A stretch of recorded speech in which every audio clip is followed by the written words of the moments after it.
আমরা এই মুহূর্তে হতদরিদ্র, দরিদ্র এবং নিম্নবিত্ত এই তিনটি সেক্টরের কাছে কার্ড পৌঁছানোর চেষ্টা করব এবং গ্র্যাজুয়ালি এটা মধ্যবিত্ত এবং উচ্চবিত্তর কাছে পৌঁছাবে।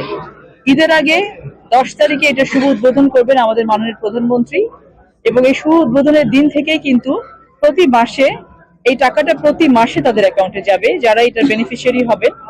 প্রথম মাসে 10,000, তারপরে মাসে আরো 10,000, তারপরে মাসে আরো 10,000, এরকম করে 4 মাসের আমরা একটা প্রজেক্ট এর মধ্যে নিয়েছি, যে প্রজেক্ট ভিত্তিতে আমরা এই 4 মাস ধরে প্রথম মাসে যারা পাচ্ছেন দ্বিতীয় মাসেও তারা পাবেন, তৃতীয় মাসে পাবেন এবং এটা আমরা আমাদের ফিনান্সিয়াল ক্যাপাসিটির উপর ডিপেন্ড করে কতদিন পর্যন্ত চালাতে পারবো সেটা আমরা ভবিষ্যতে জানিয়ে দেব। তবে এটা পুরো বাংলাদেশের নারীদেরকে একটি জায়গায় নিয়ে যাওয়া পর্যন্ত আমরা এই প্রজেক্ট চালু রাখবো এবং ইউনিভার্সালি চালু রাখবো।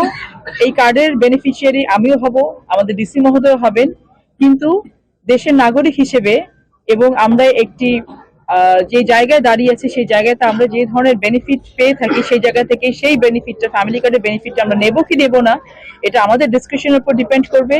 এবং আমরা যারা এই ফ্যামিলি কার্ডের যোগ্য হওয়া সত্ত্বেও এটা না নিয়ে দেশের জন্য এটাকে আমরা স্যাক্রিফাইস করব, তাদেরকে আমরা অন্যভাবে সম্মানিত করব। সেই বিষয়ে আমাদের পলিসি আছে, এগুলো আপনারা সময় মতো জানতে পারবেন।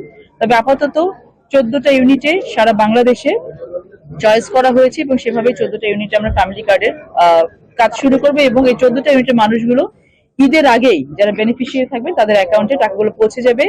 যদি তারা ব্যাংক অ্যাকাউন্টে নিতে চান প্রেফারেন্স বেসিসে তার সেটা দেওয়া হবে, যদি মনে করেন যে মোবাইল ব্যাংকিং এর মাধ্যমে নিতে চান সেভাবে দেওয়া হবে। যখন আমরা ডকুমেন্ট গুলো কালেক্ট করবো, ইনফরমেশন গুলো কালেক্ট করবো তাদের কাছ থেকে, সেই মাধ্যমটা আমরা জেনে নিব যে কোন মাধ্যমে তারা টাকাটা পেতে চান।